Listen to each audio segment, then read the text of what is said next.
nosso Rei Jesus, Senhor, Salvador de todos os povos, da humanidade, o nosso Senhor Jesus, o leão esmagou a serpente. Glória a Deus.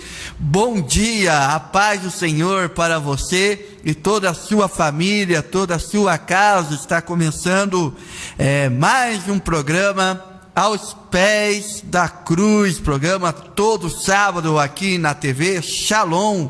Estamos disponível no Facebook, Instagram e no site da Rádio TV Shalom.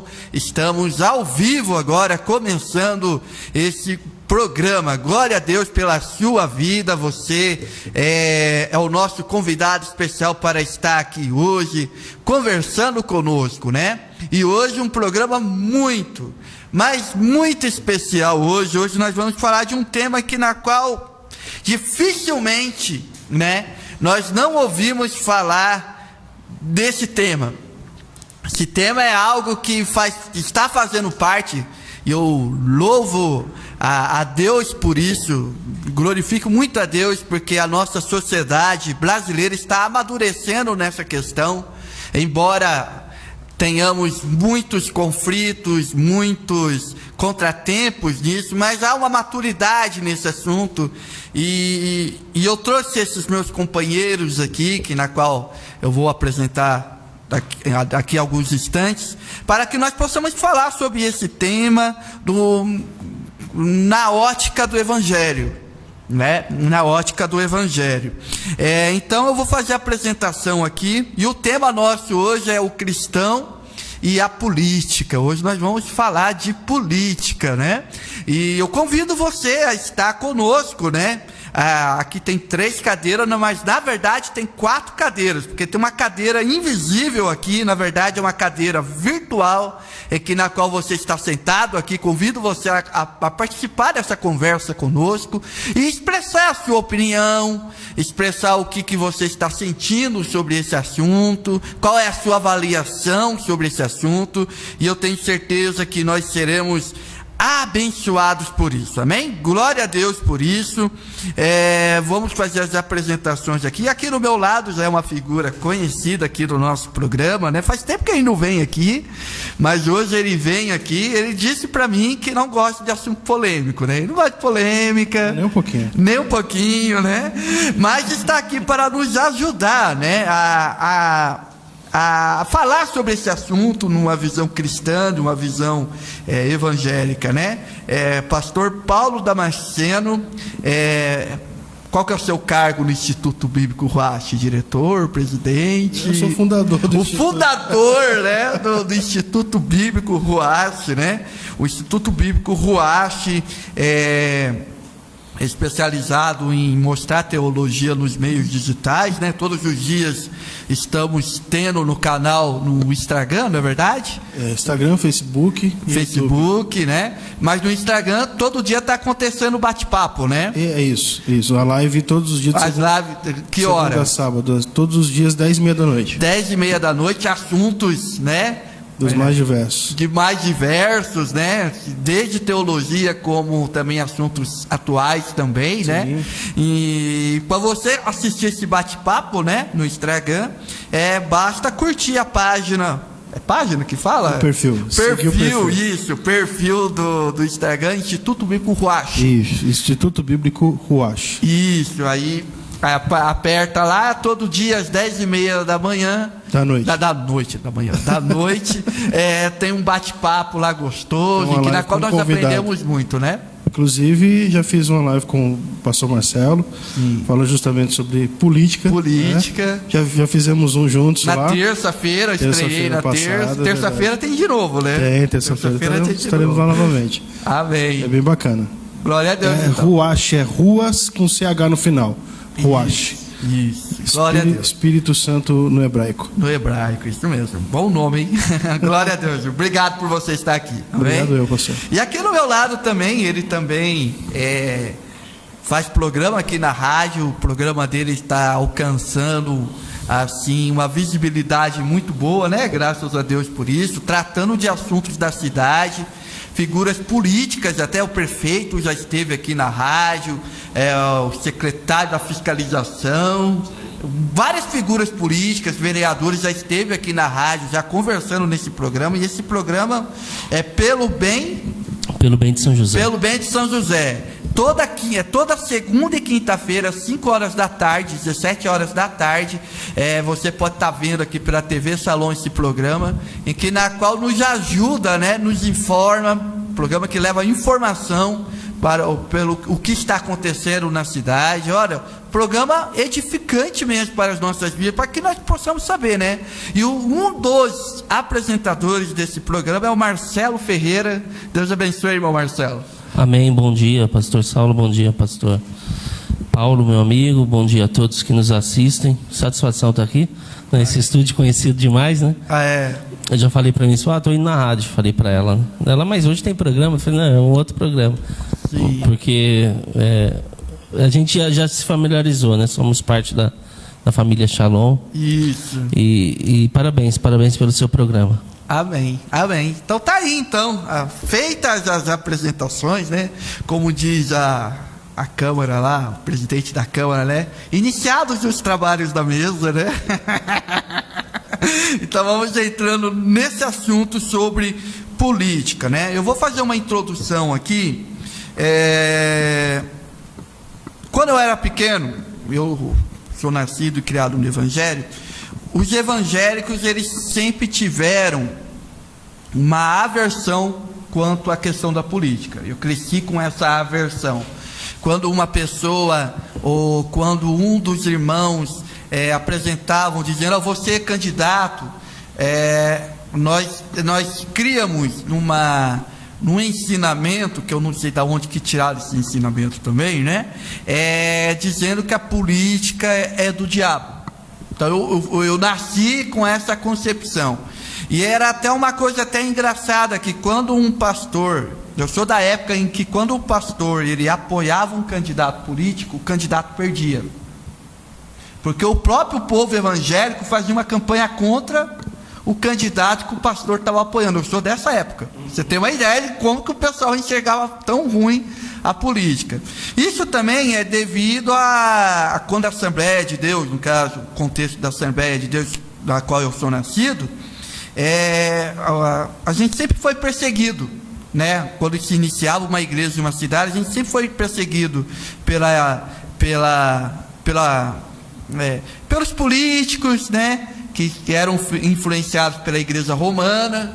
Então a gente era sempre perseguido, tal, era sempre um sufoco, né? Fazer algo assim, inaugurar uma igreja, tal. Depois foi mudando, porque o evangelho ele foi crescendo, né? O número de evangélicos hoje, segundo o IBGE, se eu não me engano, se não me falha a memória, está entre 32 milhões a 35 milhões no país. Uma das razões do nosso presidente, né, Jair Bolsonaro, ter sido eleito o apoio massivo dos evangélicos, né? Que os evangélicos abraçaram a candidatura do Bolsonaro, a maioria, né? A grande maioria, e hoje ele é um presidente do Brasil. Então, hoje, nós estamos vendo a política hoje com os outros olhos, como uma opção de estarmos, vamos dizer assim, sendo representados, vamos dizer assim, né? Então, na visão de vocês, vou começar aqui com o pastor Paulo aqui, qual que é a sua visão sobre o cristão na política? É errado? É certo? Como que você encara essa visão, assim, de política, assim? Então, pastor Saulo, eu também sou dessa época que os cristãos entendiam a política como uma coisa suja, né? Uma coisa ruim, uma coisa má. Talvez pelo fato da gente ter tantos escândalos de corrupção, né? E então tipo assim, se você é cristão, você não deveria se misturar com isso, porque isso aí é uma coisa ruim e você vai acabar se contaminando. Sim. Também sou dessa época. Porém, eu percebo que as pessoas elas vão evoluindo, elas vão amadurecendo. Na época que eu aceitei Jesus, em 1990, uma maioria dos pastores eles não tinham uma formação. Sim. Eles simplesmente eram colocados lá por causa da necessidade da igreja. E aí eram pessoas muito simples, eram pessoas que às vezes nem sabiam escrever direito, nem sabiam falar direito. Eu estou falando assim dos mentores que eu tive, né? Sim. Só que aí a informação é tudo. A informação é tudo. Então as pessoas foram abrindo a mente de que não, se a gente não tiver pessoas do bem lá dentro, quem vai dominar e governar são as pessoas do mal. Sim. Se nós não tivermos pessoas honestas lá dentro, quem vai governar e dominar são os corruptos. Sim. Então a mente das pessoas foram abrindo. Infelizmente ainda tem pessoas que têm esse pensamento de que cristão não pode se envolver com política, de que cristão não pode falar de política, não pode, um pastor não pode se candidatar a um cargo político. Sim. Porque as duas coisas não podem se misturar. Infelizmente ainda tem esse tipo de mentalidade, mas eu acredito que aos poucos isso está mudando. E tem uma frase, eu acho que é do Nelson Mandela, eu acho que é, mas uma frase que diz o seguinte: o que me assusta não são o grito dos corruptos, mas o silêncio dos honestos. Martin Luther King. Luther King? Luther King. Luther King. O que me assusta não é o grito dos corruptos, mas o silêncio dos honestos. Então, se aqueles que são honestos, íntegros, aqueles que de fato têm uma índole cristã, íntegra, não se prontificarem para fazerem a política, quem vai assumir são os corruptos. Sim. Então eu sou completamente a favor de que de um cristão sim, na política, com certeza, de ter a sua atuação na política, né? Exatamente. Sou completamente a favor. Tá. Marcelo, como que você vê essa questão? Você que todos os dias praticamente você está envolvido, né, na política da cidade, sabe de todas as decisões, assim. Como que você vê essa questão, por exemplo, de um cristão na política? É um jogo sujo mesmo? É um esquema? Porque tem muita gente que relata isso, né? Assim, só para você entender, eu conheço várias pessoas que se candidataram a vereador e conseguiram entrar, não conseguiram se eleger, mas conseguiram, vamos dizer assim, um cargo público, tipo um assessor, alguma coisa assim. E depois eles se decepcionam com o sistema, como que funciona. É isso mesmo, pela sua vivência? O que você sente desse sistema, assim? Não é. É possível você atravessar, você passar pela política e não se corromper. É totalmente possível. É possível? Sim. Tanto que nós temos histórias de vários políticos do passado, até um passado recente, que não tem uma biografia suja. Sim. Você olha, por exemplo, o Geraldo Alckmin. Vão falar, mas está envolvido no sei, esquema do metrô, tal. Rodanel, mas são suposições, né? Hoje o homem, ele não tem uma vida luxuosa, tem um sítio em Pinda, tem um apartamento em São Paulo, dá aula na PUC, se eu não me engano, entendeu? Então ele segue a vida dele limpa. Luiz Erundina é outra também, que não se enriqueceu, e vários outros, Eduardo Suplicy, apesar de estar no PT, não se sujou, e não são cristãos, né? Ou até são, mas não evangélicos como nós. Sim. Então, é possível você estar na política e não se sujar. No serviço público também, eu estive 4 anos e não, é claro, uma coisa ou outra você vê que te levante suspeitas, que você acha que é errado, mas você não é obrigado a participar de maneira nenhuma. Você tem que você pode se manter neutro nisso, e realmente fazer a política de forma limpa, né?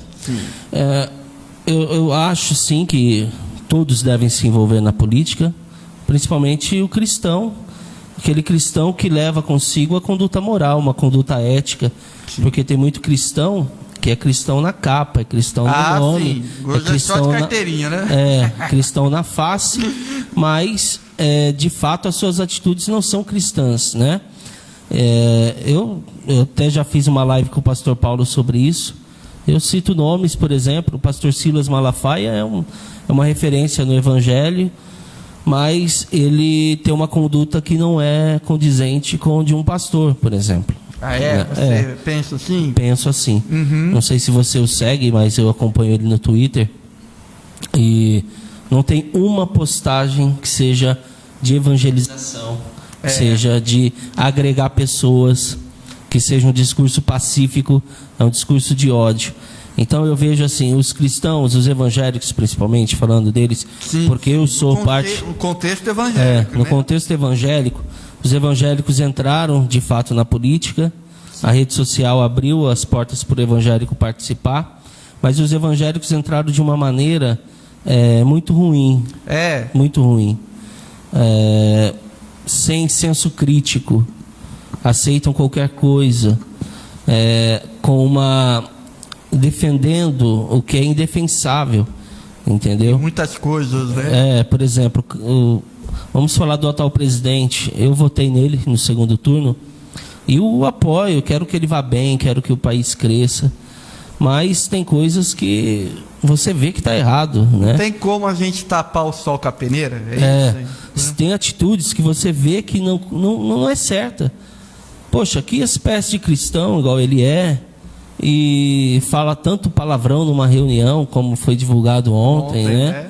E eu vejo um monte de pastor fazendo live e defendendo, não, ele é isso, tal, tá certo. Não tá certo. Ele é verdadeiro, ele é sincero, né? O pessoal fala assim.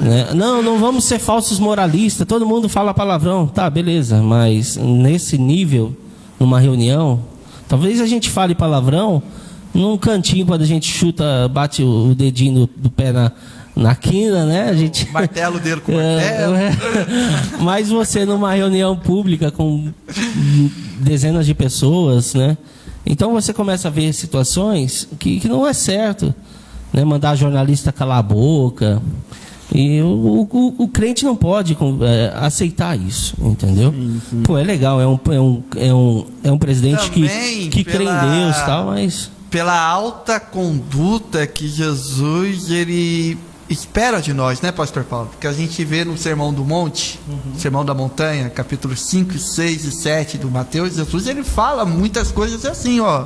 Vocês têm que ser mais perfeitos do que os fariseus e os escribas, né? Então quem for participar do meu reino, ele tem que ter um alto padrão de comportamento moral, íntegro e honesto, né?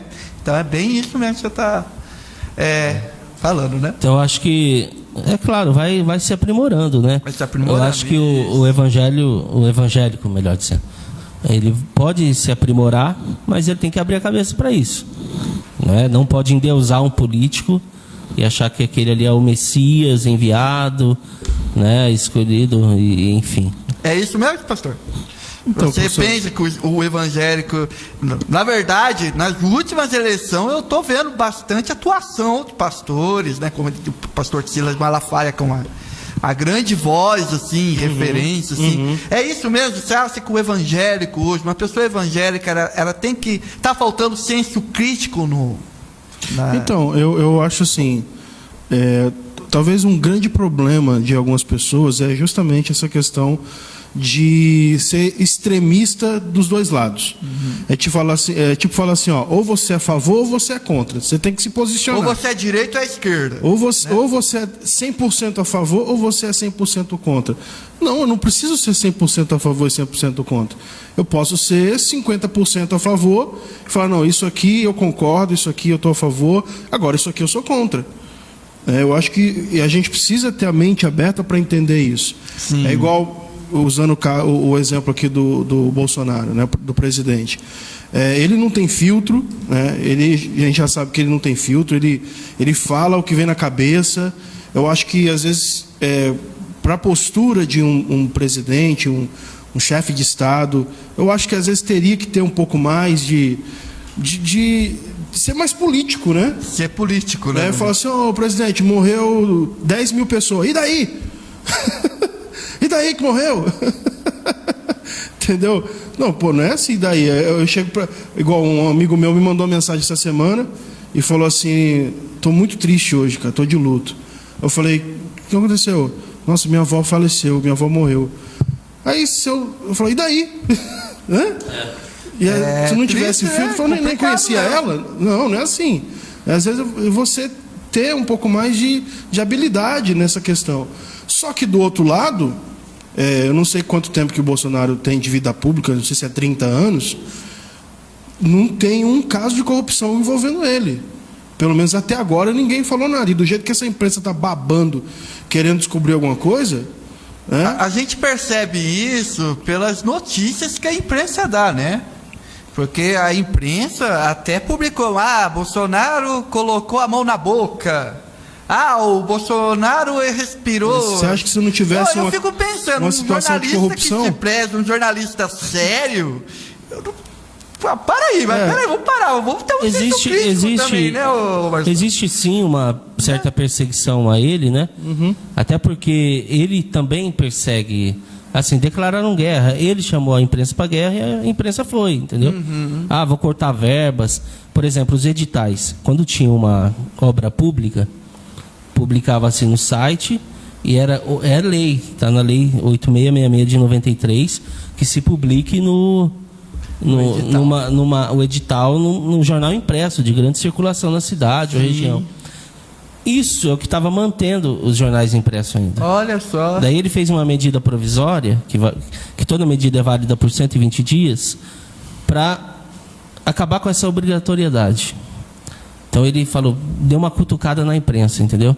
Vocês não vão receber mais. Foi nos primeiros dias de governo, me parece, né? No começo. Não vai ter mais isso. Só que já caiu, né? A Câmara não votou essa medida provisória, então com 4 meses ela cai. Agora está sendo impressa de novo. Voltou, continuou. Mas assim, então ele chamou para briga e a imprensa foi. E realmente está indo, né? Realmente existe um excesso até contra ele, eu entendo. Mas dizer que é só contra ele também não é verdade. Porque se você vê, olha o governo Temer, a Globo era o dia inteiro falando do Temer. O cara correndo com a bolsa, com uma mala de dinheiro na rua. Foi mesmo. O áudio do Joesley conversando com o Temer no palácio lá do Jaburu. Foi. Entendeu? A Globo divulgou. Então, a Globo bateu muito no Temer, bateu muito na Dilma. Então, quem está em exposição vira vidraça, não tem jeito. Vai ser vidraça, né? Você vai apanhar, né, Paulo? Vai. Sempre vai apanhar, verdade. Quanto mais você vai ficando em evidência, mais você vai achar gente para bater. Vai bater e pega coisas assim absurdas, né? Mas então, no seu entendimento, o evangélico ele está tendo esse senso crítico ou não? Acho que na grande maioria não. Não, né? Porque parece assim que se você, né, por exemplo, se a pessoa ela apoia o presidente Bolsonaro em qualquer circunstância, qualquer coisa. E aí se você, por exemplo, se chega na sua rede social, no seu Facebook, e você faz um comentário de crítica a uma coisa que ele falou, né? Por exemplo, esse exemplo que eu citei aqui, né? Sim. E daí, eu sou Messias, mas eu faço milagre. Isso. Você vai lá e faz uma crítica, nossa, né? O pessoal vem matando em cima de você. Você é o petista, enrustido, esquerdista, comunista. Eles falam assim, bom era o Lula, né? Isso que eles falam. Pois é, né? Não, e você vê o que eu quero uma coisa interessante, por exemplo, que aconteceu com o Moro, Sérgio Moro, né? Até antes dele dar aquela, vamos dizer, antes dele deixar o governo, né? Não, Sérgio Moro, o cara era padrão. Depois que ele fez tudo isso, né, denunciou o Bolsonaro, dizendo que ele estava querendo interferir na Polícia Federal, tal, essas coisas, tal. Isso tudo está sendo averiguado pela Justiça, né? O que eu achei interessante é que o que tem de gente chamando o Moro de comunista, esquerdista, mas é uma coisa assim fora do normal, porque peraí, quem que denunciou quem que prendeu o Lula, quem que prendeu o Lula? Não é verdade? Sim. Então vira uma coisa até meio que, vamos dizer assim, meio contraditório, né? Então mas é uma questão de opinião mesmo, né? Por exemplo, se você falou mal de alguém, por exemplo, dessa declaração, né? Não, esquerdista, comunista, né? Então eu também penso também que está faltando assim, senso crítico, como o Marcelo falou. Falta muito senso crítico, porque não é tudo isso, né? Quando se fala em política, o irmão Aici, que veio aqui no programa, ele disse assim, comentou aqui, política é um mal necessário, e o que não presta é a politicagem. É isso mesmo? Política é um mal necessário? A gente ouve muito essa frase, né? É um mal necessário? Sim, a gente pode considerar como mal ou não? Então, não, a política não é mal, ruim é a politicagem, como ele disse. A politicagem, né? Por exemplo, tem a política dentro da igreja, que é a política eclesiástica. Na verdade, política vem do termo de organização e tal. Sim. Mas daí quando você vê politicagem, realmente é ruim. Sim. Mas, e tem uma frase do deputado Gilberto Nascimento, que ele diz assim: aqueles que não gostam de política, certamente será governado por aquele que gosta. Então não tem jeito, a política vai estar. Então, se você não gosta, alguém que gosta vai governar a sua vida, as decisões que envolvem você. Já pensou nisso? Muito sério, né? É muito sério mesmo, né, pastor? É que nem você disse, né? Sim, eu fazendo uma live com o pastor Marcelo, e eu fiz uma pergunta para ele. Acho que foi o fechamento da live, e foi uma coisa que marcou muito naquele momento da live, que é uma coisa que eu acabei guardando. Eu perguntei assim, Marcelo, a corrupção no Brasil, porque assim, existem muitas, segundo o que eu já ouvi falar, existem muitas formas de se desviar dinheiro na vida pública. Muitas, diversas formas de você simplesmente pegar o dinheiro que é para se fazer obra, que é destinado para alguma coisa, e você colocar na sua conta.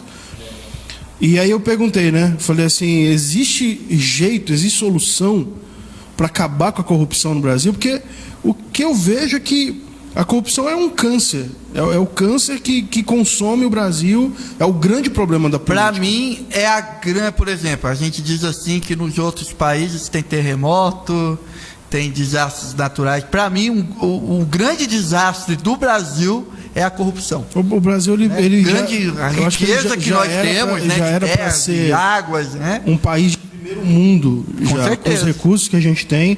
E só não é ainda porque tem gente desviando dinheiro. E aí o Marcelo falou um negócio que eu falei, é isso mesmo. Ele falou assim, a corrupção não está na política, a corrupção está nas pessoas. Está nas pessoas. Então, da mesma forma que um cidadão, ele sonega impostos, ele faz pirataria, estaciona na vaga de deficiente, fala, não, vou estacionar aqui rapidinho aqui, vou ali, mas não é vaga para ele, é uma vaga reservada. Da mesma forma que a pessoa está dentro do ônibus e entra o idoso e ele finge que está dormindo para não dar o lugar. Sim. Da mesma forma que uma pessoa leva uma caneta do serviço para casa e fala assim, a empresa não vai, uma caneta. Não vai sentir falta. Então a corrupção está nas pessoas. Tá? É claro, existem pessoas honestas e íntegras? Tem pessoas honestas e íntegras. Olha para a Bíblia. Deus deu testemunho para Satanás da integridade e da sinceridade de Jó. Falou assim, o meu servo, íntegro, sincero. Então, se essas pessoas que forem íntegras, honestas, têm uma conduta ilibada, elas estiverem em cargos de administração, em cargos públicos, eu acredito que é muito mais difícil elas se corromperem lá dentro. É aquilo que a gente falou no começo do programa aqui. É possível uma pessoa estar dentro de um sistema corrupto e ela não se corromper. E aí, mais uma vez, eu vou usar o exemplo do presidente, que está há 30 anos e não tem, até hoje não descobriram um caso de corrupção com ele. Sim. E aí, o que eu falo, né? Do jeito que a imprensa está em cima, querendo descobrir alguma coisa, eu acho que se tivesse alguma coisa, já tinha vindo. Já aparecido. Já tinha jogado no ventilador, já. É verdade. E eu me fiz lembrar, por exemplo, o irmão Alci, ele disse aqui que a política é um mal necessário. Se a gente for para a história, porque a história, ela nos ajuda muito a entender a nossa situação atual, né? Há até uma frase, já que vocês estão usando uma frase, né? Tem uma frase que eu não sei quem que fala, cada um fala que é de um, né? Mas a frase é assim, quem não conhece a própria história está condenado a repeti-la, né? Tem essa frase. A política é uma palavra grega, vem dos gregos, em Atenas, né? Onde surgiu a democracia. E a palavra política, polis é cidade, e ica quer dizer ação, ou seja, agindo na cidade. E para os gregos, né, assim, quando uma pessoa ela se negava a entrar na política, ou seja, assim, se negava a agir na cidade, os gregos tinham uma outra palavra que nós conhecemos como idiota. Olha só, que eu estava estudando isso em o idiota. O que é um idiota para o grego? É aquele que pensa no próprio umbigo.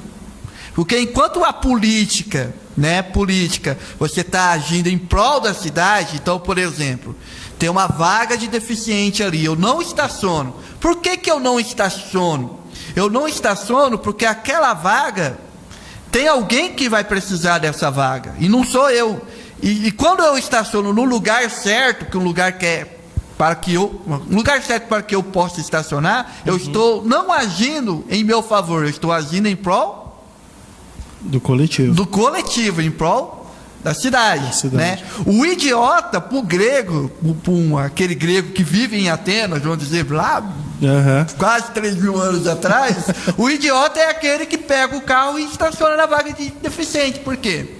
Porque ele só está pensando nele mesmo. Sim. Né? A pessoa que pega uma caneta, pensando nele mesmo. Então, acho que aí está a raiz da corrupção. Porque o que é corrupção? É quando alguém pensa nele mesmo, só nele. É quando os idiotas governam. É quando os idiotas governam, né? Então, eu achei interessante vamos dizer assim, essa correlação assim, entre política e o idiota, ele é o contrário da política, né? Legal. Então, é bem que o Marcelo falou. O Marcelo falou uma coisa interessante aqui.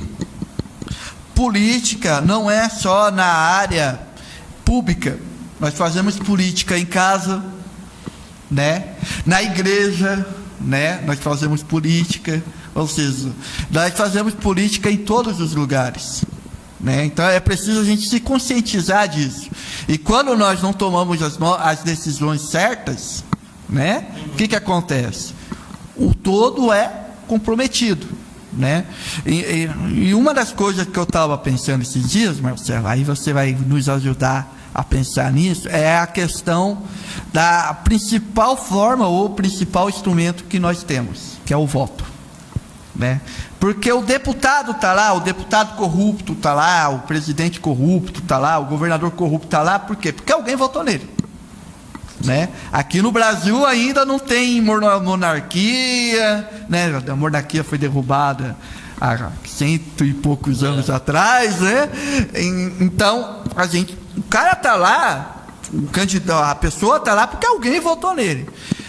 O que é importante a gente avaliar? Por exemplo, agora, esse ano, né, até hoje, vai ter eleição. Estão querendo suspender as eleições. Mas com certeza vão suspender, não terá. Né, o que eu estava vendo até uma reportagem que eles estão querendo adiar para dezembro até. Sair de outubro para ir até para dezembro. Tem esse projeto até. Mas nós vamos votar. O que nós temos que considerar antes de votar? Como que é o que eu tenho que analisar? Por exemplo, tem um candidato na minha frente e ele está se apresentando como candidato. O que eu tenho que avaliar para eu votar nele? O que merece o meu voto? Essa que é a pergunta. Então, no Brasil tem dois tipos de eleição, né? Sim. Tem a eleição que é para presidente, deputados, e tem essa eleição que vem agora, que é prefeito e vereador. Sim. Então, é diferente essa análise. Sim. Você, olha, por exemplo, na eleição de deputado, aqueles que ganharam o voto dos evangélicos, era aquele cara que falava contra a ideologia de gênero, era o cara que falava em defesa da família, contra o aborto, contra a liberação das drogas, a favor da redução da maioridade penal, entendeu? Então, são temas que agradam nós evangélicos, né? Que condiz com aquilo que a gente acredita. E beleza, realmente esses caras que têm a condição de lutar para que essas pautas não sejam aprovadas, para que não aconteça, não avancem. Na conversa com o pastor Paulo, ele falou sobre a PL 122, que já morreu, está sepultada há uns 3 anos, mas tinha alguns pontos assim polêmicos. Agora, a eleição que vem agora, que é vereador e prefeito, não tem que ser nessa pauta. Sim. Né? Não tem. Vai chegar candidato na porta da igreja, talvez falando contra candidato vereador vai lá e vai falar contra o aborto. Contra o aborto. Ele vai falar, eu sou a favor da família. Mas peraí, Agora, o vereador não tem essa competência. De fazer lei que mude para o país todo. Ou né? defender coisas nesse sentido, né? O vereador ele tem que ser um fiscal da prefeitura, um fiscal das contas do executivo da prefeitura e um cara que legisle, né? Que crie leis e vote leis importantes. Mas até essa questão de legislar eu acho que já mudou um pouco, porque o cara ficar criando leis também, isso não quer dizer que é produtivo, né? Sim. Já tem tantas leis que interferem na vida das pessoas. Sim. Por exemplo, tem uma lei em São José que o aluno não pode levar mais do que 1,3 kg na mochila. Olha só. Só que é uma lei besta, né? Porque não tem como você fiscalizar. Aferir isso, né? Fiscalizar. Vai ter uma balança na porta da escola, vai qual a penalidade? O aluno chegou com 1.400, ele vai levar uma multa, ele vai voltar para casa, ele vai ter que deixar uma parte do material apreendido no portão da escola, né? Então não faz sentido a lei. Então, o cara que vai criando lei que não tem sentido. É que nem teve um projeto de lei de uma vereadora aqui em São José, que falou que se antecipou, né, ao decreto estadual, dizendo que todo mundo tem que usar máscara, né? E ela cobrou uma multa, né? Não, e em muitas cidades até fizeram essa lei, quem for pego sem usar máscara em lugares públicos, assim, em ônibus, vai ter uma multa, beleza. Como que vai multar? Pelo CPF? Anota o seu CPF, vai chegar um boleto lá na sua casa, e aí, e se eu não pagar, o que vai acontecer? Então, na questão dessa vereadora, a multa era para os comércios, né? Aí o pessoal entendeu mal também. Não entendeu mal. A população é leiga, ela não tem acesso, por exemplo, ao GED da Câmara. Tá lá, qualquer um pode acessar o projeto inteiro, mas a população não entra, tem preguiça. Sim. Quem é que entra lá? Um cara que já é candidato, um cara que é do meio. Então, se ela é minha oponente política, eu entro lá no GED, eu vejo o projeto, eu sei que não é isso, mas eu penso em alguns pontos, faço um post arregaçando ela, batendo nela. Entendeu? Entendi. Daí a população compra isso como se fosse verdade, não é. Daí vai na fonte, né? A gente não analisa vem as fake news daí. Tanto que quem divulgou isso aí já retirou, a justiça já mandou tirar, ela entrou na justiça contra todos os candidatos, pré-candidatos que entraram, que fizeram essa divulgação. E muitos até cristãos. Olha só, né? Compartilha é isso mesmo, compartilha. Tinha a obrigação de falar a verdade. Eles sabem que é mentira, mas fala a verdade para quê? Para ganhar capital político. Então, você tem que avaliar o seu candidato a vereador pelo trabalho dele. Pelo trabalho que ele já fez. Sim. Porque o cara não é vereador, mas ele já produziu alguma coisa na sociedade, ele produz. Sim. Da onde que ele veio? Da onde ele veio, né? Qual que é o projeto que ele está fazendo? O que ele está fazendo em prol da cidade? O que ele faz para a cidade? Sim. Como que é ele? A postura dele, será que condiz com a minha postura? Sim. Porque de repente é um cara que não é da sua postura, não é do seu meio. Isso é ruim também. É ruim. Então eu acho que você deve analisar o currículo, o que o cara já fez, o que ele propõe fazer, né? E a conduta dele. As redes sociais é uma vitrine, né? Então, sim, qual que é a conduta dele lá? Sim. Eu tenho certeza... Entra no perfil e vê, né? Eu tenho certeza que eu perdi já vários votos, viu, pastor Paulo? Da eleição do Bolsonaro para cá, eu perdi vários votos, eu acredito. Por conta de alguns posicionamentos que eu tive, que eu achei errado e que eu postei, né? E que os crentes não gostaram. Sim, né? Sim.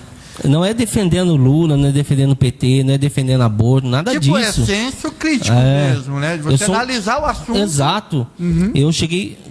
Teve pastor que falou, você é um cara de esquerda. Eu falei, você é louco. Sou esquerdista. Eu falei, como assim de esquerda? Eu sou contra o aborto, eu sou contra a liberação das drogas, eu sou a favor da redução da maioridade penal, eu sou a favor de um Estado menor, mais enxuto, eu sou a favor de redução de despesa pública. Né? Uhum. Como que eu vou ser de esquerda com esse perfil? Não é. Eu sou de direita, só que não é necessariamente que você é de direita, você é Bolsonaro, você apoia tudo que ele faça. Sim. Entendeu? Então eu acho isso. Analise o que ele já fez, o que ele vai fazer. Ver o que ele, né? Legal. E para o cristão? Assim, para a pessoa que está dentro da igreja, eu estou lá no culto, acontece muito isso, né? No ambiente cristão, né? Estou lá no culto, aí daqui a pouco o pastor chegou aqui, o candidato a vereador, fulano da Silva, né? Estou apoiando ele. Eu, como cristão, eu vou vamos dizer assim, nesse caminho. Não, meu pastor está apoiando, eu vou também, ou eu tenho que analisar, que nem o Marcelo disse, né? Eu tenho que ver o projeto, tenho que saber quem é ele, né? Como que eu, como membro de uma igreja, vejo essa situação? Não, eu acho que o pastor ele tem todo o direito de apoiar, sim, né, algum candidato, de apresentar, de falar, gente, eu estou apoiando, assim como os membros têm todo o direito de falar, não, eu já tenho o meu candidato, eu vou apoiar o meu candidato. Então, acho que a gente vive numa democracia, né, livre, e as pessoas têm o direito de escolher. De apoiar quem for, né? Sim, então, aí acho que a pessoa, ela vai decidir, falar, não, eu vou apoiar o candidato que o pastor está indicando, ou ela vai falar, não, eu vou apoiar o outro que eu conheço. Já tem meu candidato, né? O pessoal fala assim, né? Exatamente. Eu penso isso. É claro, o pastor, assim, o pastor tem uma grande influência sobre os seus membros, né? Sim, sobre os seus liderados.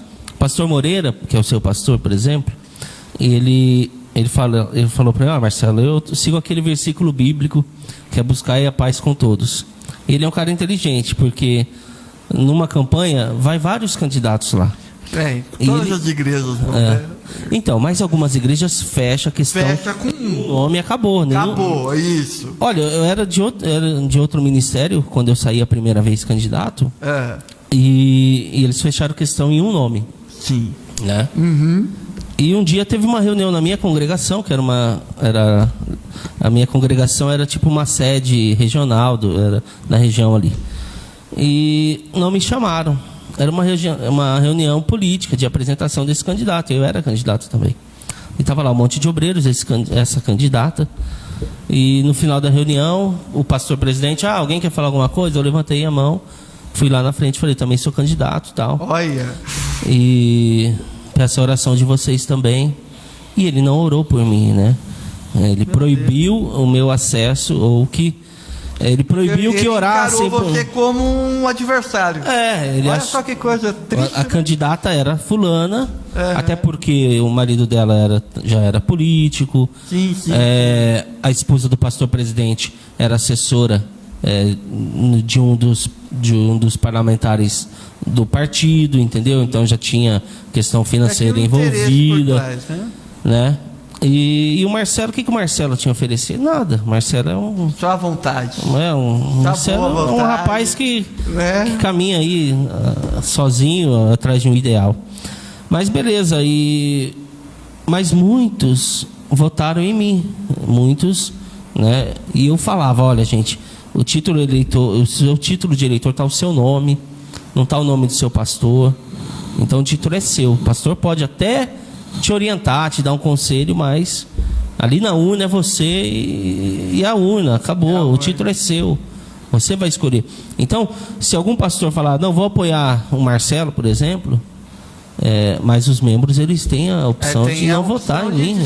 Como acordar, claro. Né? O que não pode ter é essa obrigação, né? O voto cabresto, né? Sim. Que aí lembra a situação do Brasil na Primeira República, de 1889 até 1932 era assim no Brasil. Se a gente for pegar a história do Brasil, né?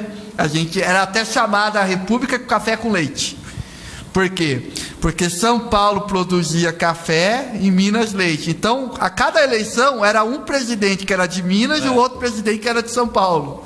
E quem fazia e apoiava eram os coronéis. Entendi. Os donos de fazenda, né? Então, juntava a peãozada toda, vocês vão votar em tal candidato. E ai de vocês se não votar, hein?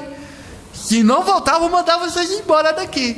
E eu penso que, assim, me desculpa a sinceridade, mas, assim, eu acho que isso se transferiu para as nossas igrejas também. Em muitas igrejas eu conheço que são assim. O pastor chega e fala, se você não votar em tal candidato, eu já vi isso acontecer, né, em muitos lugares, né, não onde eu congregava, mas assim, em muitos lugares eu ouvia conversas assim, se você não votar em tal fulano, eu vou te excluir. Vou te tirar da comunhão, né? Eu falei, meu Deus, isso aí é coronelismo isso aí, né? Então é muito triste essa situação, né, dentro da igreja, né? Você vê Vou te falar, a maioria tem algum benefício por trás. Tem, com certeza. Né, para ter uma... Infelizmente não tem, são né? escolhas ideológicas, são escolhas muitas vezes pessoais até, né? por interesse. Bem interesse pessoal. Não, esse candidato vai dar o telhado da igreja aqui, aí nós vamos fazer um puxadinho ali. Sim. E aí ele está dando o telhado, então a gente está apresentando ele. Eu sou dessa época, né? Mais antigo. E é interessante, você falou da figura do vereador, é uma coisa interessante. Eu queria perguntar, já que o Marcelo ele sabe muito bem, o que faz um vereador? Então, né? Porque assim, a gente olha o vereador na prática, né, pastor Paulo? Na prática é isso que ele falou. Na prática, a gente busca o vereador para quê? Para ter uma ajuda. Às vezes, por exemplo, eu tenho um familiar que está precisando de uma consulta médica, a gente olha lá no postinho, aí tem uma fila, a gente não sabe qual que é a posição dessa fila, né? Aí a gente liga para um vereador, o vereador liga para alguém lá na Secretaria da Saúde e coloca a pessoa na frente. Eu já vi muito isso acontecer. O vereador é para isso ou não? Inclusive, pastor Marcelo, eu trouxe uma lista aqui das coisas que eu estou precisando. Então, essa questão de passar na frente já não é certa, né? Porque tem que se respeitar a fila. Aí vem a questão do idiota da político, né? Mas o que o vereador tem que fazer numa situação dessa? Ele tem que ver a lista. Tá chamando, tá andando, né? E ver a questão... Fiscalizar, fiscalizar. Ver se tá... E ver a questão da prioridade, porque de repente quem está numa ponta da lista não tem a prioridade ou a necessidade de quem está aqui no final. Sim. E de repente quem está pedindo está aqui no final. Tudo isso, né? Então tem que passar na frente. Muita gente, eu não sou vereador, mas muita gente me procura na questão da saúde, pedindo ajuda. E eu pego o número do CRA, eu tenho uns contatos na prefeitura. E eu peço para a pessoa da prefeitura levantar. Sim. Ele fala, Marcelo... Qual que é a situação, né? Ela está aguardando desde tal data, o que ela precisa é tal coisa. E eu falo, qual que é o status dela? O status está normal. Eu falei, tá. Então tem que mudar o status, se ela está precisando. Esse status, quem muda é só o médico. Ele coloca lá se é prioridade, se é urgência, se é normal. Se for normal, ela vai ficar 2 anos esperando um especialista. Se for urgência, tem que ser chamado de até 45 dias. 45 dias. Daí eu retorno para a pessoa e falo, olha, você tem que ir lá na sua UBS, procurar a gerente da UBS e pedir para ela marcar uma consulta para você rapidamente para mudar o seu status. Daí muda o status, é rápido para chamar, entendeu? Então, o que houve? Digamos que eu seria um vereador nesse caso. Houve um auxílio a ele, uma orientação, e não houve nada de errado nisso. Sim. Né? O sistema estava travando a consulta dela. Sim. Então, o vereador, ele tem que fazer esse meio de campo entre as pessoas e o governo. Né? É um dos papéis. É um dos papéis. Mas eu estou votando por vereador para quê? Qual que é a tarefa dele? Assim, Bem, constitucionalmente, ele tem que fiscalizar as contas públicas, aprovar o orçamento ou não, aprovar o fechamento de conta do prefeito ou não, entendeu? Olhar os editais, ver onde tem indícios de superfaturamento nas obras. Tipo um fiscal, né? É um fiscal mesmo. E criar leis. Só que, como eu já disse, criar leis no ambiente da cidade, do município. Ou leis inteligentes, né? Porque daí o cara fala lá, no final, ele tem sempre uma prestação de contas do mandato, com um ano e tal. Nesse ano eu criei tantos projetos de leis, mas peraí, precisava essas leis? Era necessário? De repente você não criou nenhuma lei. Que benefício teve essa lei para a sociedade? Exatamente. Né? O Bolsonaro é um que ficou 28 anos, não teve um projeto de lei aprovado, né? E virou presidente. Sim. Então, é claro, ele não foi produtivo, mas ele levantou temas importantes para a sociedade e tal, e agora, no final, que ele teve muita exposição, ele ajudou, de alguma forma, a barrar algumas coisas que estavam indo contra aquilo que a gente acredita, né? Sim. Então, podemos dizer assim que, mesmo não tendo criado leis, ainda teve uma certa... Teve uma atuação, né? Atuação, né? Porque a atuação, então, é porque assim, o vereador, ele pensa assim, a maioria, né? Ah, vou criar lei. Mas não é só criar lei, tem que ver a eficácia dessa lei. Se a lei vai ser eficaz para o município ou não, né? Por exemplo, vou multar uma pessoa que não usa máscara. Tá, vou multar, mas como? Qual vai ser essa multa? Qual vai ser a penalização? Tem que dar a lei, né? E toda a regulamentação dela. Tem toda a regulamentação, né? Igual tem a lei que é proibido fumar nos pontos de ônibus. Sim. Mas não tem a fiscalização, não fala de multa. E ninguém fuma. Tem a lei. Até que as pessoas respeitam. Mas não respeitam por causa da lei. Respeitam porque sabe que moralmente já não é legal. Sim. Você tá perto do outro fumando, né? Pois é. Então, o vereador é para isso. É para fiscalizar, criar leis, votar leis e fazer essa ponte entre ponte entre a população e o executivo, né? Exatamente. Agora, você pega a maioria das redes sociais dos vereadores, hoje de São José, você vê lá poda de árvore, você vê capina, isso aí não é serviço de vereador, entendeu? Então. A gente tem, porque assim, falta muito, é que nem o pastor Paulo falou, né? Informação, né? Sim. Porque a gente vota pro vereador, muitas vezes, a gente não sabe o que o vereador faz. Verdade. Não sabe o que o deputado faz. Tem muita gente hoje, agora, se você perguntar quem você votou para deputado federal ou estadual, não sei, né? Mas uma coisa que a gente vai falar daqui a pouco, mas é a consciência política do brasileiro em geral, ele está amadurecendo. Eu acho que isso está amadurecendo porque esses dias eu estava no ônibus. Eu achei legal isso, Paulo. Nossa, eu glorifiquei tanto a Deus por isso. Eu estava sentado, mexendo no celular, aí sentou duas senhoras. E pela conversa dessas duas senhoras, eram faxineiras de prédio. Faxineira. Uhum. Faxineira de prédio. E qual é o assunto de uma faxineira de prédio?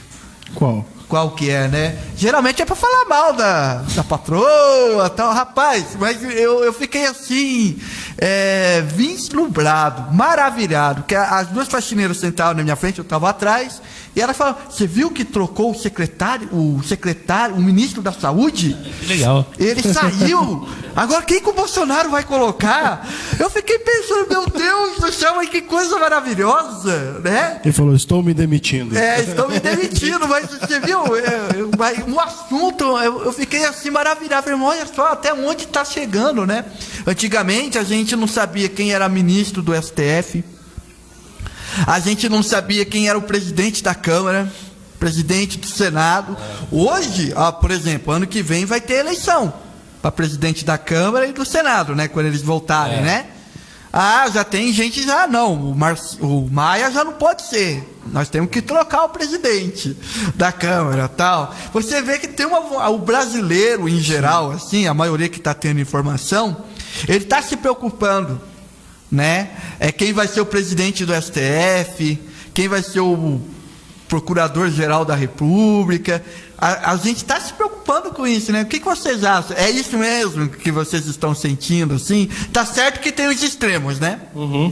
Tem os extremos. Mas tá tendo gente que tá pensando no meio desse caminho também, eu acho que as redes sociais, elas são fantásticas nesse sentido, né? Uhum. De expor mesmo, né? As pessoas, ainda mais nesse período que a gente está vivendo de pandemia, que as pessoas estão mais online, as pessoas estão mais conectadas. E assim, a gente tem aí o presidente que foi eleito por causa das redes sociais. Sim. Né? Da campanha que ele fez nas redes sociais. Então, eu acho que isso está trazendo uma consciência para as pessoas, e as pessoas estão olhando mais para a política por causa das redes sociais. Por exemplo, eu acompanho o prefeito nas redes sociais dele. Sim. Eu acho incrível esse trabalho que ele faz de mostrar. De mostrar, né? E, tipo assim, às vezes dá a impressão que você fala assim: nossa, esse cara não para, não? Porque toda hora, eu tô aqui no tal lugar fazendo não sei o quê. Eu tô aqui, tá tendo asfalto, não sei na onde. Agora vamos passear na Ponte Estaiada. E Toda hora ele está entrando nas redes sociais e está falando com as pessoas, Então, como o pastor Marcelo falou, é uma vitrine. Então, isso está fazendo as pessoas terem mais visibilidade com a política. Com a política, é isso mesmo, Marcelo? Você acha que está tendo essa maturidade, assim, no meio do caminho, dentro dos extremos, né? A maioria está nos extremos, né? Mas eu percebo que tem um povo que tá pensando, né? Tem um povo que eles não estão se manifestando, a verdade é essa, mas estão pensando, né? Eles estão tendo acesso a alguns conteúdos, mas a maturidade talvez não se tenha ainda necessária. Isso. Porque a maturidade na nossa vida, ela só vem com os confrontos. Sim. Com aquilo que é contraditório a nós. Aquilo que nos afronta, que nos faz crescer e amadurecer. E na rede social também é assim. Então, de repente, por exemplo, eu tinha um amigo que ele, bolsonarista doente. E um dia eu procurei e falei, nossa, faz tempo que eu não vejo nada postado dele. Daí eu fui procurar, né? Falei, deixa eu ver. Ele consultei aqui. Ai, meu Deus. Ele não era meu amigo mais, né?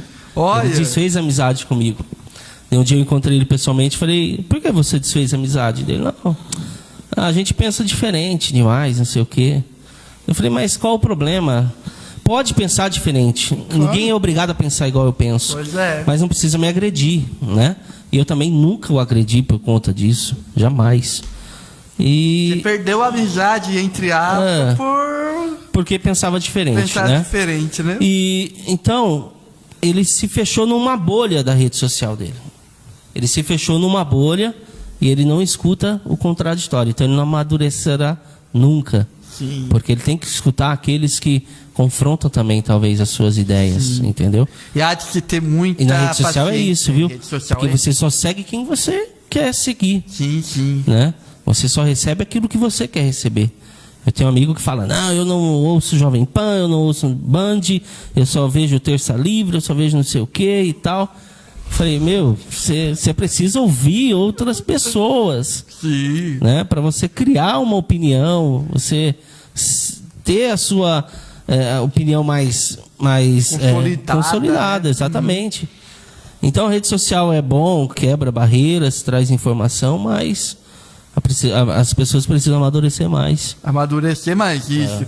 Quando eu falo de amadurecimento, é mais isso mesmo, né? Do brasileiro já se preocupar com isso. Que coisa que anos atrás a gente não se preocupava. Sim. A única preocupação nossa era o presidente, governador e prefeito. No cargo legislativo, e eu via isso acontecer. Meus familiares já fizeram isso, né? Quando tinha eleição para vereador, assim, deputado, eu via muita gente chegar na hora da eleição, né? Aquele papelzinho. Pegava na hora. Né? Não, agora eu escolho aqui. Esse cara, eu gostei desse cara aqui. O pessoal fazendo boca de urna, olha aqui e tal, isso aqui. Né? Hoje, essa tendência da pessoa pegar um papelzinho está acabando. Sim. Está diminuindo, porque hoje as pessoas estão procurando, né? As pessoas sérias, assim, né? Estão procurando saber um pouco do candidato, saber um pouco da pessoa que está se posicionando politicamente para um cargo público, né? Vereador. Deputado, na última eleição, né? dia 7 de outubro de 2018, após a eleição, no domingo, meu tio chegou na casa dele, assim, a gente estava lá reunido, e ele chegou e falou, meu candidato... Foi à noite, meu candidato ganhou. À noite ele falou. Falei, ganhou. Eu não perco, nunca perdi um voto. Eu falei, eu dei risada, falei, mas você conhecia, tal, qual era a proposta dele? Não, o cara tava forte, eu votei nele. Não perco o meu voto, não, tal. Eu falei, não, mas você perdeu então. Você votou, você nem conhece a pessoa? Tem gente que então ele acha isso. Por isso também, né? Por pesquisa de opinião, né? Quem tá aí primeiro? Fulano de tal, então eu vou votar nele, que é ele que vai ganhar. Vou perder meu voto, mas você perdeu, né? Vou torcer pro time que tá ganhando, né? Isso. Tipo assim. Tem que votar tá mudando que também, gosta. Né? Sim. Tá mudando isso aí também. Essa questão. Agora, hoje não. Hoje eu percebo que as pessoas estão mais atentas a isso. Então, hoje, e essa vai ser a tendência, se uma pessoa sair candidata, ele pode se preparar que vai haver uma investigação. Vai no Google, vai no Facebook, vamos ver o perfil da pessoa. O que ele fala, o que ele prega, o que ele condiz. Né? Combina comigo? O que ele está fazendo. O que ele está fazendo. Qual é o projeto social dele, o que ele está fazendo, né? Tem gente, eu conheço pessoas que quando saem candidato, ficam 3 anos calados. Exato. Sim. Some. Você não vê a pessoa de jeito nenhum. Chegou, tipo, abril, maio, junho, agora é a época. Tá aqui, eu tô dando cesta básica para fulano, tô arrumando uma cadeira de roda pro cicrano, né? O povo já tá gaiato nisso, já tá como um gato escaldado, né? Como diz a minha avó, né? Já tá esperto, não, esse cara só apareceu agora. Mas o povo se engana muito, viu, Saulo? Mas também se engana também. Se engana, o povo é facilmente ludibriado. Muito, mas muito fácil você ludibriar o povo, entendeu? Eu vejo, tem um pré-candidato a vereador, ele é até forte nas redes sociais. Ele fez uma live, o advogado assim do lado. Não, eu tô aqui, o advogado vai protocolar essa ação essa semana para abertura dos comércios da cidade, não sei o que e tal. E o povo compartilhou e palmas. Agora vai! Eu falei, rapaz, eu escrevi, para de mentir pro povo, cara. Porque nem o prefeito conseguiu fazer isso, você vai conseguir. Você vai entrar com essa ação sabendo que você vai perder essa ação. É só populismo, né? Mas o povo não sabe disso, o povo compra isso. O povo é manipulável, assim, é fácil de se enganar. É fácil. Então, assim, se for para mim ganhar uma eleição mentindo, enganando, fazendo isso, eu prefiro não ganhar. Não ganhar. Ter votos conscientes, né? Sim. Mas isso não deve ser feito, é pilantragem, é muito errado isso. Pilantragem política isso aí, né? Você ter um discurso e você enganar as pessoas e depois fazer tudo ao contrário, né? E assim, na vivência política, assim, que eu percebo, eu sempre acompanhei política. Eu lembro que com uns 8 anos de idade, quando passava a campanha política na televisão, né? Todo mundo desligado, lembra quando tinha campanha política? Eu assistia. Meu pai até brigava comigo. Saulo, o que você está assistindo? Não, eu gosto de ver. Eu também, sempre. Eu sempre tive essa postura, sabe? Quando tinha dia de eleição, assim, eu lembro que eu ia com meu pai, eu pegava os chapeuzinhos da rua e fazia coleção. Eu gostava muito de álbum de figurinha, aí ficava com, isso aqui é candidato tal, isso aqui é tal, né? Então você vê, pelo que eu acompanho, pessoas que têm esse discurso, assim, que enganam, né? Que tem um discurso assim populista e não vai para frente, né? Porque assim, parece que Deus pesa a mão depois, né? Pesa a mão depois, sabe? Me veio um outro fato aqui. Talvez ele seja eleito e tenha um mandato só. É um mandato porque só. Na hora ele vai ser eleito. Só que é um mandato só também. Porque na prática ele não vai conseguir colocar. Na prática ele não vai conseguir colocar. Aí causa a decepção. Não, eu vou tentar o candidato, o cara não fez nada. Não, o cara só ficou pegando meu dinheiro público lá, tal, né? Então você vê que é bem isso mesmo. Eu penso assim, irmãos, uma pessoa que tem essa proposta, essa visão, esse projeto de política na sua vida, eu entendo por uma pessoa que quer exercer um cargo público dentro de uma igreja, é um chamado. Eu acredito nisso, pastor Paulo, pastor Marcelo, que é um chamado. Acima de qualquer coisa, é um chamado. Por quê? Porque na Bíblia, se a gente for olhar para a Bíblia, a gente vai ver que muitas pessoas, quando Deus ele quis abençoar a humanidade, ele usou os políticos, né? Por exemplo, Jesus. Olha só, quando ele faz o plano da salvação, e é preciso que Jesus venha aqui na terra para se manifestar em carne. Qual foi a época que Deus ele escolheu para Jesus ser? Foi na época do Império Romano, né? E o Império Romano foi um império que uniu o mundo através de uma língua, né? Tinha uma língua comercial que era o grego koiné, né? Que as pessoas se comunicavam, uma só moeda. E olha só, e Deus então ele usa um político, um imperador para fazer um recenseamento, porque os pais de Jesus eram de Nazaré.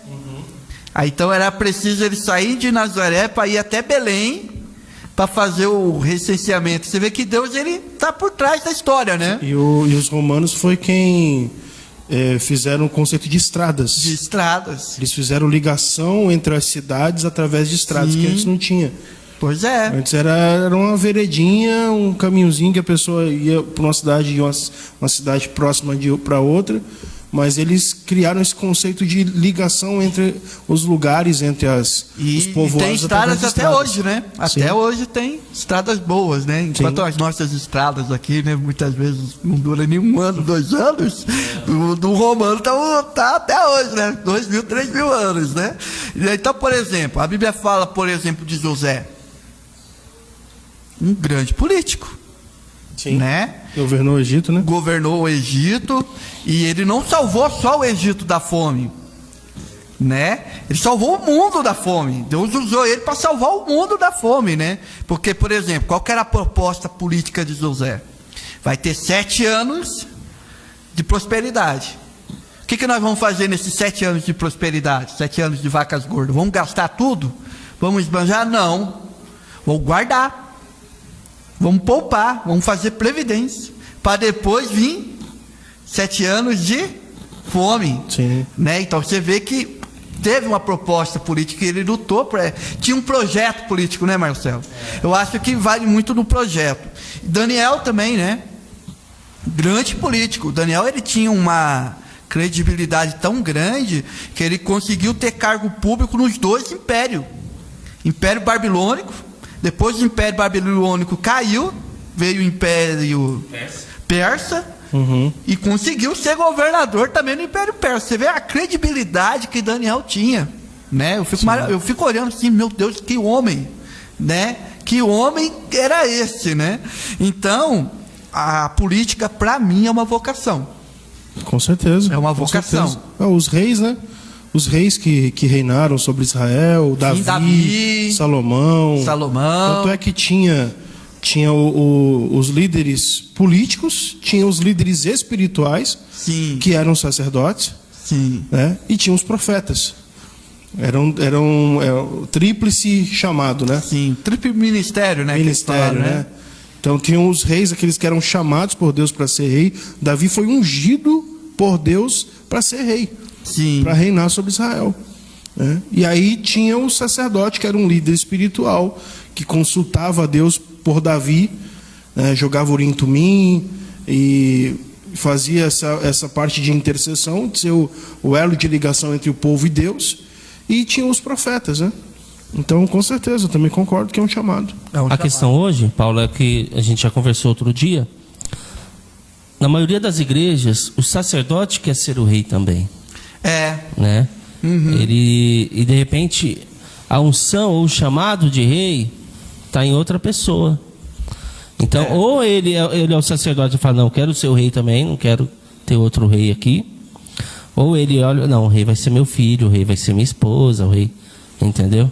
Daí não abre ele não abre a visão para que Deus possa levantar outras pessoas que tem um chamado nisso no meio do povo. Sim. Né? Então, é um chamado. É um chamado. E, por exemplo, quando Deus levou o povo dos 70 anos do cativeiro babilônico, Deus não usou um judeu. Deus não usou um israelita. Não. Deus usou um persa, que era Ciro. O Ciro. E diz assim, Ciro, eu te escolhi no ventre da tua mãe. Né? Então, Deus, olha, lá atrás já tinha um propósito na vida desse rapaz. Isaías 45, capítulo 45. Né? Então já tinha um propósito na vida de Ciro, que era um cara incircunciso, para libertar o seu povo. Tinha nada a ver, não sabia nem que para libertar o seu povo. Mas ele tinha uma conduta moral. Né? É igual Naamã. Naamã era um outro incircunciso também, que por meio dele, a Bíblia diz, Deus deu vitória ao seu povo por meio de Naamã. Sim. Entendeu? Sim. Então, evangélico só vota evangélico? Não é o certo. Tem que votar em quem tem uma conduta para isso, tem um chamado para isso, ou tem princípios. Tem ateus que têm princípios de cidadania, que têm princípios morais, éticos, maravilhosos, né? Então, isso é um processo de amadurecimento que tem que chegar em todos. pastor. Eu até falei pro Marcelo na live que a gente fez, eu falei assim, ó, eu tenho uma certeza, eu nunca vou me candidatar a nada questão de serviço público, porque eu tenho absoluta certeza que o meu propósito, o meu chamado é outro. O propósito, eu nasci para ensinar a palavra. Quando eu estou ensinando a palavra, eu estou em estado de flow, como diz os Estados Unidos. Eu estou ali... Você identificou, né? Sim, eu estou ali, se eu puder eu fico, porque eu me sinto cumprindo aquilo que eu nasci para fazer. Sim. Então, se, por exemplo, né, eu falasse, não, eu vou me arriscar numa carreira política, alguma coisa, eu ia estar completamente fora do propósito que Deus estabeleceu para a minha vida. Porque não é isso. Interessante. Bem interessante isso aí. É porque assim, como nós Deus me chamou para ser sacerdote. Estamos tendo uma certa publicidade, é natural, né? É natural a gente receber convites. Sim. Não, você não quer ser vereador? Eu já recebi convite já. De ser vereador já. Já recebi para ser assessor. É para assessor? Então, assessor já é uma coisa meio assim, vamos dizer assim, meio neutro, né? Você não vai ou vai, eu vou lá receber uns trocados lá, né? Tá, vou ajudar um pouco, né? Mas você não quis, no caso. Não. Não, meu foco, meu objetivo, meu propósito é outro. Amém. Então tem que ter uma convicção forte mesmo, né, Marcelo? Os partidos são comandados por políticos, evidente, né? Sim. E os líderes partidários são políticos experientes, e em sua maioria tem já a politicagem, tem a malandragem da política nos seus líderes. Acabou as coligações. O que acontecia antes? Você é presidente de um partido, eu de outro. Então você tinha 32 candidatos, tem que sair numa chapa. Você tinha 15 e eu tinha 17. Então a gente juntava, fazia uma coligação e íamos disputar a eleição juntos, né? A chapa de vereadores, então, dos mais votados, e eleger, atingir o coeficiente de votos, fazia aqueles mais votados. Acabou essa coligação. Hoje não se coliga mais para vereador, só para prefeito. Partido A, B, C, D, E, F se juntam para eleger o prefeito. Mas cada partido vai ter que ter sua chapa própria de vereadores. Então, são 32 partidos. Com cada um com a sua chapa, nós estamos falando de, 500, 600 candidatos a vereador. Nas outras eleições, o recorde foi em 2016, 380. Essa próxima a gente vai ter 500. Ah, é? Tudo isso? Que coisa, porque acabou a coligação. Então, cada um tem que ter o seu time. Ah, entendi. Entendeu? Então, numa coligação, vamos lá, de 4 partidos, vamos lá, tinha que ter, então, só 32, é isso? Ou não? Poderia. Uhum. Tá, entendi. Agora não. Os 4 se juntar e ter 32, agora não. Agora não. Agora cada partido tem que ter... 32. 32. Daí o partido que não consegue fazer a lista com os 32, ele está fora da disputa. Olha. Tá? Para não ficar fora da disputa, ele tem que ter os 32. Então, o que acontece? Vai pegando no laço. Vai pegando no laço. Ele não tem mais filtro para trazer um candidato. Vai qualquer um, né? Vai qualquer um. Para poder entrar na disputa. Passou na rua, você quer ser candidato? Vem aqui. O pior, tem uma lei que fala que 30% tem que ser de mulheres. Ainda tem uma cota ainda. Então, de 32, 10 tem que ser mulheres. Não quer saber se a mulher gosta, se não gosta, daí joga ela lá. Tem que colocar o nome dela lá. O que aconteceu na última eleição? Em Minas, deu um maior problema com o PSL, porque o PSL mandava assim 300, 400 mil reais para uma candidata, mandou para uma candidata que ela teve 200 votos. Meu pai. E recebeu 400 mil reais às vésperas das eleições, na última semana. O dinheiro não era para ela, evidente. O dinheiro era para outro candidato, era para o presidente do partido, era um desvio de dinheiro. Sim. Só que mandaram na conta dela porque já tinham distribuído para outros, enfim. A prestação de contas dela estava legal. No caso, assim, quando a pessoa recebe, por exemplo, um candidato, ele recebe uma verba do fundo partidário, né? Porque essa verba é do fundo partidário. por exemplo, cada candidato ele tem uma cota? Tipo assim, nós 3 somos candidatos. Aí o governo lá vai estabelecer para o nosso partido, vamos lá, 10 mil reais, vamos lá, para entender. Então, cada um vai usar aqui 3.333? Não, como é que funciona? O presidente pode dar 9 para ele. Isso aí cabe ao presidente. Pode dar 9 para ele e 1.000 para mim. Então, entendi. Pode achar ele mais forte e ele averigua, então, quem é o mais forte do partido. Ou ele é amigo chegado do presidente. É o que acontece. Vou te mandar, daí forjam notas para prestação de contas, etc., e se desvia o dinheiro, foi o que aconteceu lá no PSL. Entendi. Então, o que eu estou querendo dizer? Em São José, agora, a gente vai ter mais de 500 candidatos a vereador. Meu pai. Daí você tem um cara que está trabalhando, que tem o chamado, está desenvolvendo o trabalho, mas de repente ele não consegue o voto do tal cidadão, porque o tio do cara vai ser candidato. Ah, não, vou ter que ajudar meu tio. Meu tio não tem chamado, não tem trabalho, não tem perfil, não tem nada. Tem nada. Tem nada. Tá lá porque tá lá. Né? Porque alguém, o político, o líder do partido, que já é um malandro, tal, já tem a malandragem política, chegou na cabeça do cara e falou: você tem jeito, tal, você tem chance. E o cara acredita nisso, compra esse sonho. E talvez também seja porque a gente desconhece como é que é uma eleição para deputado e vereador, né? Que é através do coeficiente eleitoral, né? A gente desconhece essa conta, porque a gente pensa que a pessoa que recebe mais votos é que ganha. Geralmente, muitas vezes, acontecem algumas surpresas, né? De uma pessoa ser bem votada e não conseguir se eleger. Porque os votos do partido. O voto não vai, primeiramente, eu acho que o voto ele tem 2 sentidos, né? O primeiro sentido é que ele não vai para a pessoa, ele vai para o partido. Então, como que é mais ou menos o cálculo? O cálculo, me ajuda aí se eu estiver errado, tá? O cálculo é mais ou menos assim: pega a quantidade de eleitores, né, que estão habilitados para votar, vamos lá. São José deve ter o quê? Tem 470 mil. 470 mil. Aí, quantas vagas tem para vereador? 21.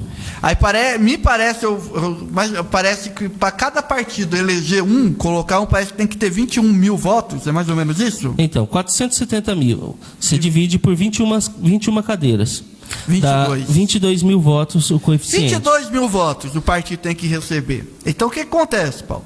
O partido recebeu lá, contou todo mundo. Por isso que é importante o partido ter 32. Os 32. Porque o 100, que eu, por exemplo, eu sou vereador e por 100. Olha lá, 100 pessoas eu consegui. Para o partido é interessante. Por isso que a gente vê palhaço na política, artista na política. Por quê? Às vezes ele nem ganha, mas para puxar voto. Né? Para conquistar voto. Aí o que acontece, meus irmãos? Entenda o que eu estou falando aqui. Pegou voto, beleza. Conseguimos 44 mil. Quem que entra? Aí que vai entrar a questão do mais votado. Porque aí eles pegam a lista do partido. Quem que foi mais votado? Foi o Paulo. Então o Paulo entra, o Marcelo entra, porque a gente conquistamos 2 cadeiras. 2 cadeiras. 2 cadeiras. Colocam os mais votados. Mas é isso que acontece. Agora tem partido, por exemplo. Nosso partido fez 22 mil votos, conseguimos atingir o coeficiente. O mais votado teve 2 mil votos. Deu o partido B, teve um cara de 9 mil votos. Só que na soma do grupo, eles chegaram a 21, eles não conseguiram. Sim. Deu o cara de 2 mil votos desse partido aqui, entrou, pegou a cadeira do 9. Acontece, todo ano aqui em São José acontece isso. Uau. O cara recebia, a gente sabe de história, né? O cara recebeu tanto voto, por que ele não entrou? Porque o partido dele não conseguiu atingir a meta que é de 22 mil. E muita gente critica isso, mas esse é o melhor sistema, você sabia? Você acha? Sabe por quê? Porque se não for esse sistema, se for os mais votados, pega os 21 mais votados, independente do partido, vai ser sempre os mesmos, porque vai entrar só quem tem força de campanha. Força financeira. Para fazer campanha. Que coisa. Entendeu? Nesse sistema, dá chance do cara que não tem tanta força, mas tem um grupo partidário bom entrar, com pouco dinheiro até. Então, democraticamente, esse sistema é o melhor. Sabia? Porque, mas tem que ser explicado. Eu acho que o que falta muitas vezes é informação. Sabe por quê? Porque a pessoa é iludida. Eu votei no candidato, o candidato teve 10 mil votos e não ganhou. Como que funciona um negócio desse, né? Então, fica uma coisa meio contraditória, né? Outros defendem... Tem que ter informação, né? Outros defendem o fim dos partidos. Não acabar com o partido, candidatura avulsa. É ruim também. É ruim. Por quê? A força econômica vai prevalecer. Com certeza. O cara é dono de uma grande rede aqui em São José, que tem grana, ele vai investir nele, ele não vai precisar investir em mais ninguém, ele investe no marketing pessoal dele. Acabou. O cara que é pequenininho lá da periferia, tal, ele não vai conseguir brigar com esse cara. Não consegue mesmo. Então o sistema perfeito é esse. Coeficiente eleitoral. Tem que explicar para ver. Interessante. Interessante, né? Então tá aí, então, irmãos. O ruim é só o número de partidos, que é muito partido. É muito partido, né? Muito partido. Tinha que limar isso aí, porque não tem 32 ideologias. Não. Então... Às vezes... Partido de gaveta, né? Partido de gaveta, de aluguel. Fala, né? Tem que ter uns 8... Eu acho legal os Estados Unidos. Os Estados Unidos tem muito partido lá. Tem. Muitos. Mas só que o pessoal só vibra no 2. Eu pensei que só tinha 2. Não, tem vários. Só que é só 2 democratas que vai. E republicanos. O democrata, ou você é democrata ou é republicano, né? Eu acho legal essa né? Então, irmãos, tá aí a nossa pequena, que pena que tá acabando. Parece meia hora, né? 20 minutos, voa. Né? Voou, né? Porque é um assunto interessante, né? É um assunto bastante interessante a gente comentar sobre isso, informar o nosso povo sobre essas questões, né? Então eu agradeço a Deus pela vida de vocês, por ter atendido o meu convite, né? Essa conversa produtiva, uma conversa assim de senso crítico mesmo, né? Sim. Graças a Deus por isso. E muito obrigado, pastor Paulo. Eu que agradeço, pastor Sal. Obrigado pelo convite. Amém. Estamos sempre à disposição. Amém. Vai voltar mais vezes, assim. A gente pega um tema mais ou menos assim. Deus abençoe. Terça-feira nós vamos fazer live, né, pastor? Vamos lá, firme e forte. Vamos fazer uma live lá, terça-feira abençoada aí. Tenho certeza que Deus vai. Vamos falar sobre o Espírito Santo, né? O que é ser pentecostal? O que é ser pentecostal? Bom, hein? Bom assunto, né? Então não perca, terça-feira, né? No Instituto Bíblico Ruach. Hoje vai ter também, né? Hoje tem, 10h30 da noite. Na Ruach. Vou fazer com o pastor Antônio Carlos de Oliveira, lá de Santos, que ele contraiu coronavírus, passou um processo difícil e... Hoje está bem. Hoje está bem. Glória a Deus por isso. Ele vai compartilhar com a gente essa experiência aí. Amém. Aqui, obrigado, irmão Marcelo. Pastor Marcelo, Deus abençoe. Marcelo, pastor, né? Amigo, a gente não tem essas formalidades, não é verdade? E programa pelo bem de São José. Pelo bem de São José, né? Toda segunda e quinta, das 17 às 18. Sim. E a nossa página aí no Facebook, no Instagram, Sim. Pelo Bem de São José. Amém. Também muito bom. E quero agradecer pelo bom trabalho que vocês estão fazendo pela cidade de São José dos Campos. Muitas pessoas estão sendo informadas. Eu recebo vários testemunhos ao respeito de vocês. Não estou falando isso para nem tanto agradar vocês, não, mas eu estou falando que é verdade. Muitas pessoas, olha, um amigo meu é um pastor, ele chegou, Saulo, eu posso abrir minha igreja ou não? Aí o que eu fiz? Ouve essa live aqui, ó. Daquela live que vocês fizeram com o secretário de fiscalização. Saulo, muito obrigado. Então, está sendo um veículo de informação para a cidade inteira. Foi, semana passada a gente conseguiu a reabertura do pátio. Olha só, né? Que bênção, que estava fechado. Muitas pessoas querendo dar entrada de seguro-desemprego. Exatamente. Não estava conseguindo, né? E nós começamos essa campanha na rede social e...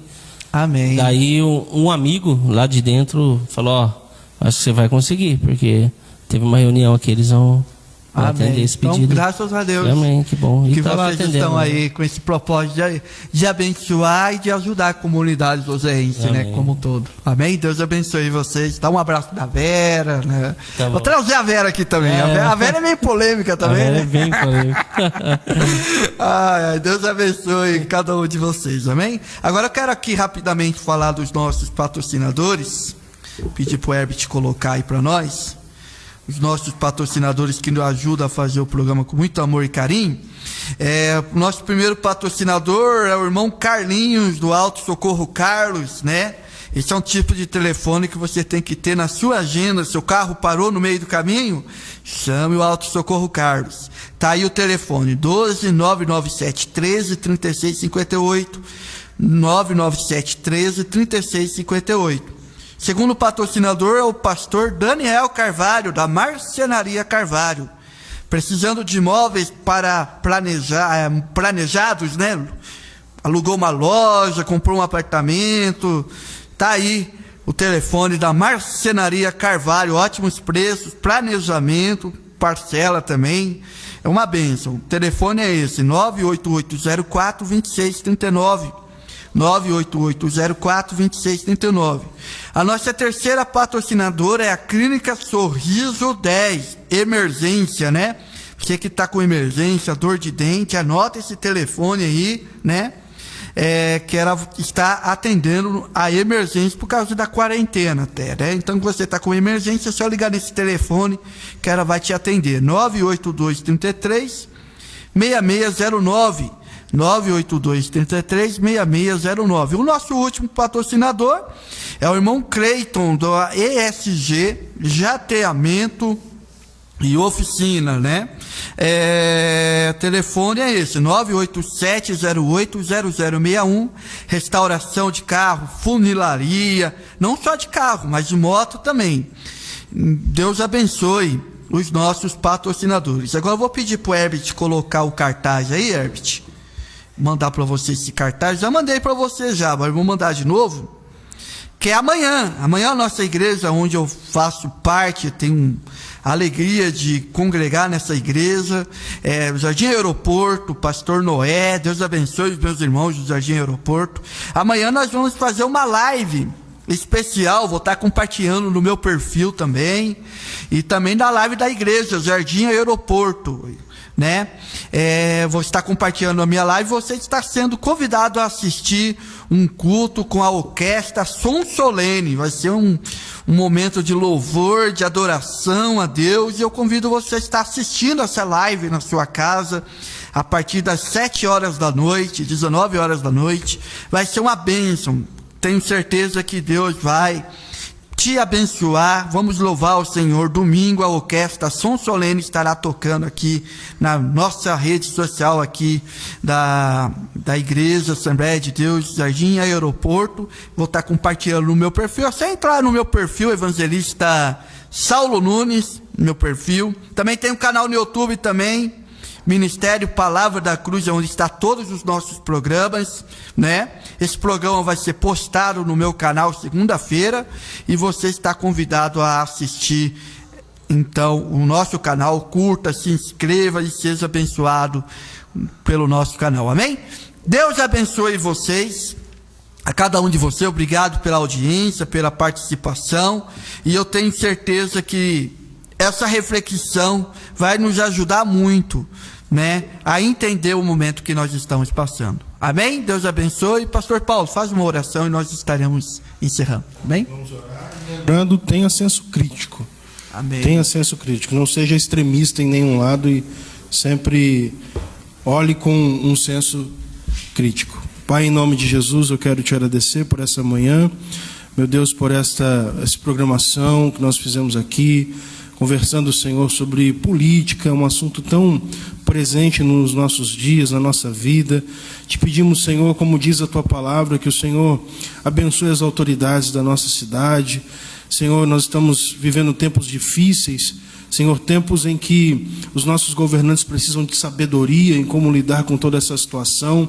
E como diz a Tua palavra, Senhor, que nós devemos interceder, Senhor, por aqueles que estão em eminência. Nós oramos e te pedimos que o Senhor possa, meu Pai, conceder sabedoria, que o Senhor possa trazer entendimento, discernimento, para que os governantes possam tomar as melhores decisões, Senhor, para a sociedade. Pai, eu te peço a Tua bênção sobre cada um que está assistindo essa programação ou está assistindo, Senhor, esse vídeo gravado.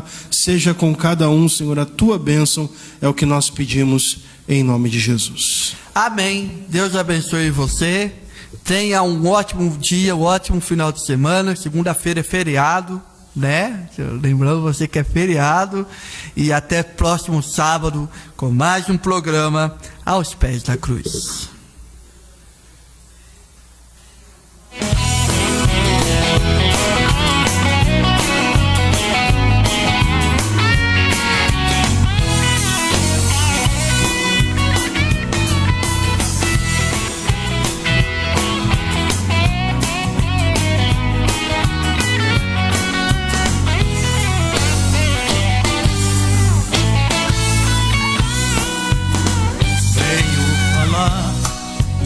homem poderoso. Esse homem que lhes digo é Jesus. Quebra o arco, corta a lança, queima os carros no fogo. Aquietai, o Senhor é Deus. Cura o câncer, cura AIDS, cegos, surdos e drogados. Abre, sela, ferida da vida. Abre rios no deserto, faz chover na terra seca. Saberá que o Senhor é Deus. Louvarei, louvaremos com amor ao Senhor. Celebrai, celebre a Cristo Salvador.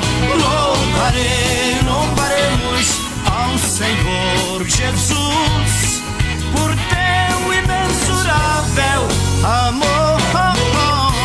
Louvarei, louvaremos com amor ao Senhor. Celebrai, celebre a Cristo Salvador. Louvarei, louvaremos ao Senhor Jesus por teu imensurável amor.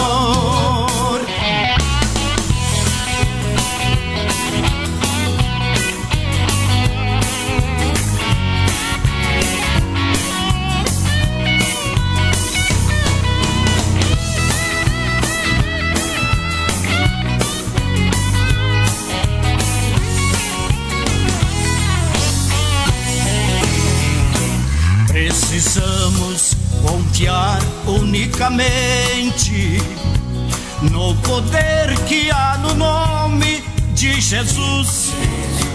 Ele transforma nossa vida, nos dá graça, paz e luz, nos renova pelo sangue da cruz.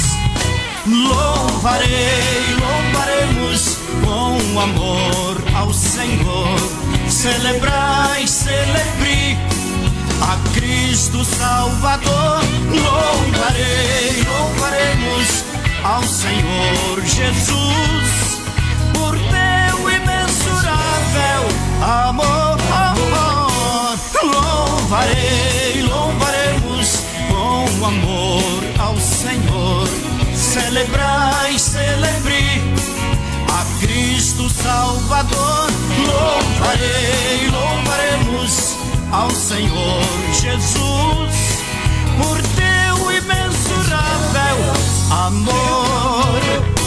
Louvarei, louvaremos com amor ao Senhor.